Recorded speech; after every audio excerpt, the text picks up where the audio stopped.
Welcome back to Paranormal Perspective. I'm John Lordan, and with me as always, Christy Arnhart.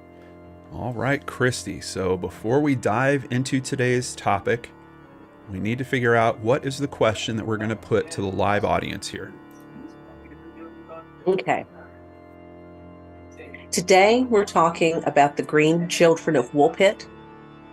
And the question will be, do you think the children are supernatural? You think the children are supernatural? Is Jacob one of these children? Because that might track based on what I'm seeing around the house. Yeah, it really could with him. Okay, Jacob is his own creature.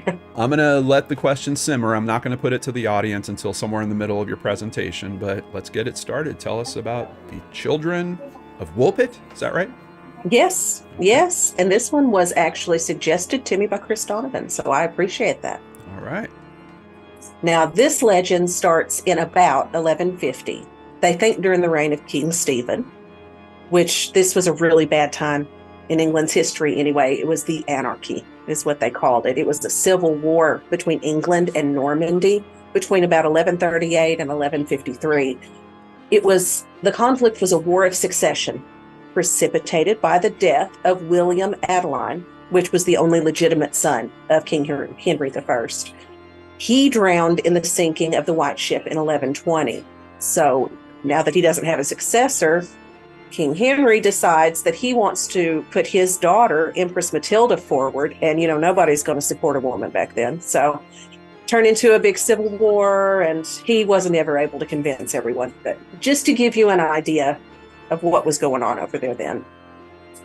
So this takes place in Woolpit. Woolpit is an ancient village in Suffolk. And please forgive me, guys in the UK, if I mispronounce this. I tend to do that. It's named after an old pit for catching wolves, actually. Woolpit. Yeah. So I guess that makes sense. Okay. Now, the children were either found in one of the wolf pits at the edge of the village near the forest, or they crawled out of one and were seen by reapers in the fields collecting harvest. Though, right off the bat, when we start talking about that, it bothers me because wolves are big creatures. A wolf pit is something that's going to be deep and something they can't get out of. So how did two children climb out? Okay. I don't know. That bothered me right off the bat. But, anyway, so they find these two children. It's a boy and a girl. Their clothes were made from an unfamiliar material. They seemed to be speaking gibberish. No one could understand them. They acted nervous, and their skin was completely green, head to toe. Well, the speaking gibberish thing definitely tracks with Jacob. So so far I'm on. Yeah, I'm in on this. Okay. It does. He could be a descendant for all we know. Now, the children once they were found, they were taken to the home of Sir Richard de Calne.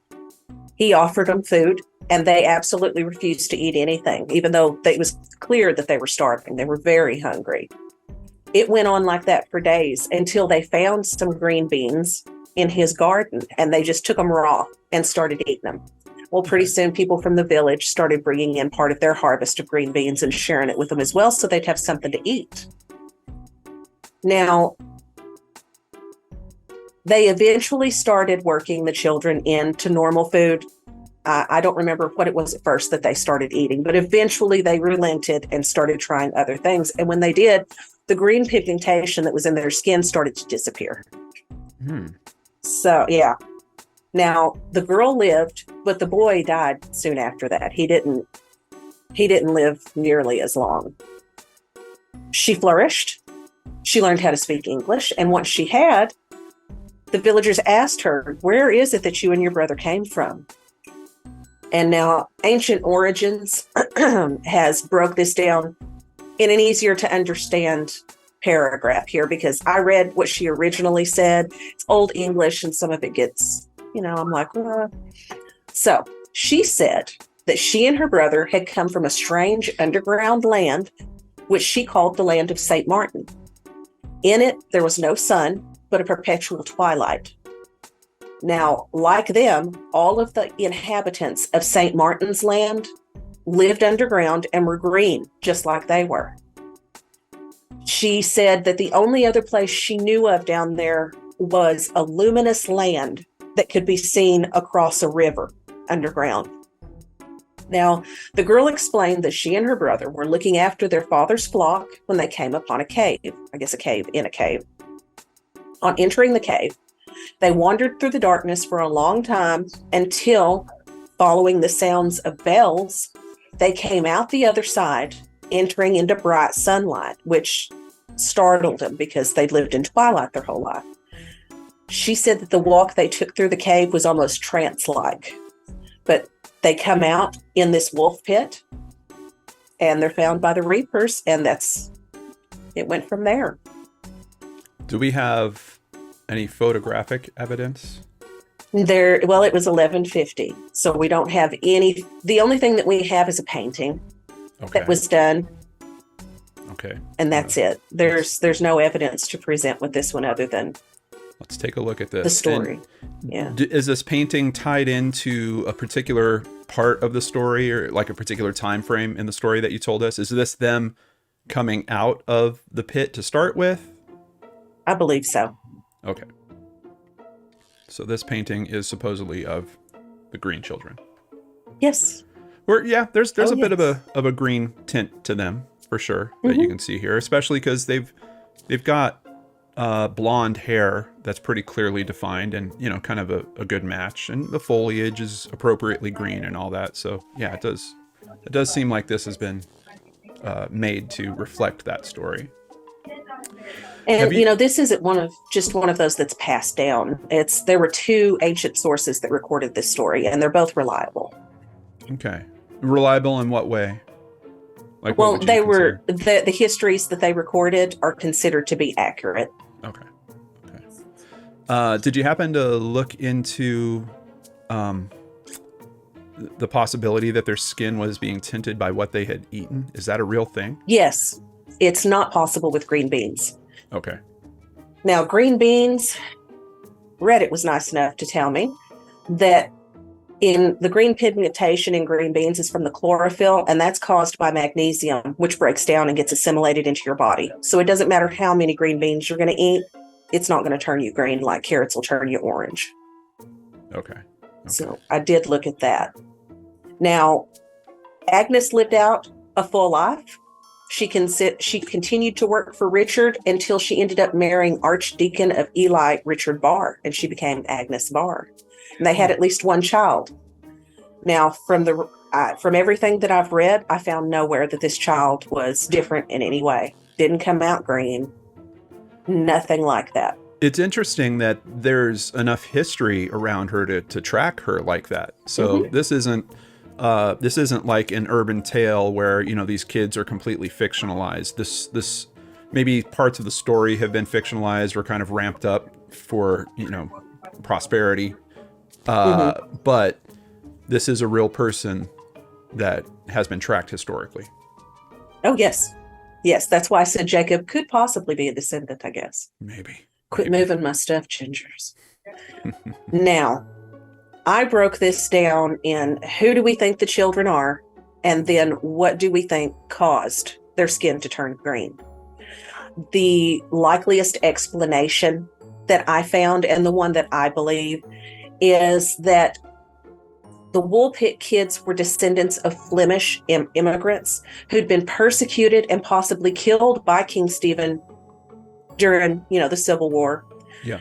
Lost and confused and without their parents, they could have wandered into the woods. They could have wandered up to Woolpit, and if they were speaking Flemish, the people over there wouldn't necessarily understand it. It doesn't look like anybody in the village did. Yeah. Yeah. They could possibly have been from a place known as Fornham St. Martin. And the twilight that they talked about that they lived in, they might have been confusing that with the darkness in Thetford Forest, which is the forest that adjoined the village and the wolf pit and all that. I'm kind of looking into this because I didn't realize. I have one story I'll share with you after you're done about someone's skin, but I didn't realize the carrots thing. I didn't know that about carrots. You can totally turn orange. medical news today. Skin tone linked to fruit and vegetable consumption. It is a real thing. It certainly can happen. I'm sorry. Go ahead. No, that's fine. Now, another similar theory to this one, and probably the most likely, it postulates that they were the children of Flemish immigrants who were persecuted and killed at the Battle of Fornham in 1173. Now, Fornham St. Martin was a nearby village separated from Woolpit by a river and just a few miles from Bury St. Edmunds, where loud bells often chime. Now, it's possible that the children had been orphaned, had a super poor diet, got lost, and eventually found their way to Woolpit from there, listening to the bells. That is it's bringing important considerations to my mind. Like if you're raised in a village somewhere back at that time, how much exposure do you have to other cultures like that? But we know with migrational patterns that you will have cultures that branch out, move out, and then kind of cluster in their own communities. So that seems pretty reasonable to me, that there would just be a different culture that they weren't familiar with. And it sounds like gibberish to them because they don't speak that language. Yeah, that seems fairly reasonable. So even in terms of the skin pigmentation, like we're finding that could happen. So yeah. Oh yeah. Here we go for the green skin. It could have been malnourishment. You know how people tell you that you're looking green when you don't feel good? Yeah. That kind of thing. One proposal was that they were suffering from a condition known as hypochromic anemia or chlorosis.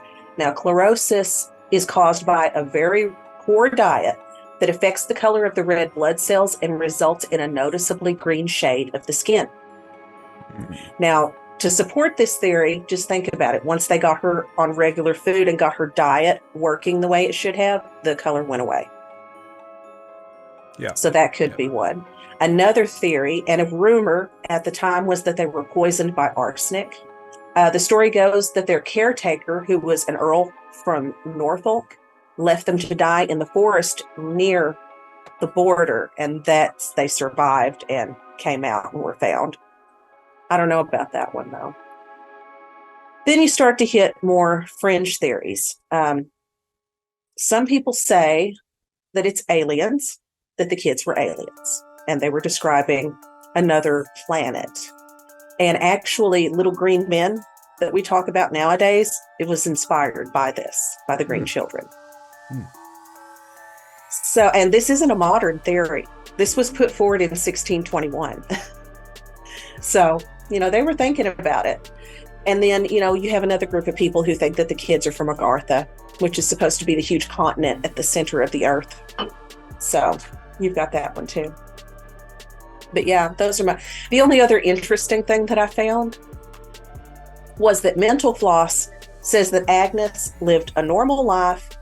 They say, although some sources state that she became rather loose and wanton in conduct in her later years. So I guess there's nothing like slut shaming someone in history, huh? What the heck is that? I'm telling you. And Mental Floss, I feel like, is usually good about stuff like that. That's kind of okay. Well, right. I mean, this is what was reported. That's just good Lord. Wow. But yeah, that's what I've got for you. So I mean, do you think they're supernatural? Do you think that? Well, this is all confusion. Let me share the little story I have, and I swear to God, this is going to sound like some kind of joke setup I'm doing. It's not. I was doing a play, and one of the other cast members looked orange. Like, he literally looked orange. Everyone talked about it. Everyone on the cast, everyone on the crew. It's like, gosh, why is he orange? I don't know. He's orange. Someone eventually got the nerve up to talk to him about it, and his answer was, I don't know, maybe it's because all I eat is macaroni and cheese. Like, that was literally his diet. He just ate macaroni and cheese. He said he also smoked weed, but he ate so much macaroni and cheese it turned him orange. That's just weird. It is weird. I don't know if that's possible. It is certainly not the best thing for you. Probably not. I love how you did this analysis, and of the explanations, the one that I'm obviously feeling is the lowest bar, or closest what I would consider to being a reasonable thing in reality that you might experience, I might experience, would be back then that they were just from a different culture and the people weren't aware of the culture that they were from. That makes too much sense. And then on top of that, yeah, maybe it was the diet, or maybe there was some type of medical condition. You know, I mean, we know about jaundice and things like that. There's certain conditions that can affect the color of your skin. So that's where I'm leaning. And the other thing about keeping in mind, you know, now the world is so connected, and there was a time where, like, you would have to look up things if you wanted to know the truth about it. You might have to go to a library to crack out an encyclopedia and then get some books and read about it. It was just a different way of believing in things. And I think some people recognized that. And quite honestly, it was easier to be a liar. It is much more difficult nowadays to lie. But we still had that same draw for attention, right? We want people to listen to our stories, think that we're interesting, think that we're attractive. So someone, even though we've identified she's a real person, we can track her, is it possible that she spun up her story, her origin story a little bit to make it more interesting, more enticing in some way? I think so. That's kind of where I land with it. But I really appreciate that you did that research, because I had no idea what this story was. She sent me the picture and I'm like, I don't know what this. I thought this was going to be a story about like a painting and the green children, you know, jump out of the painting or something. Like, I had no idea. So I'm thankful that you hit the whole range in terms of theories on this. Because go ahead. Everybody believes something. Yeah. We put the question to the audience: do you think the children are supernatural? 28% said yes. 72% said no.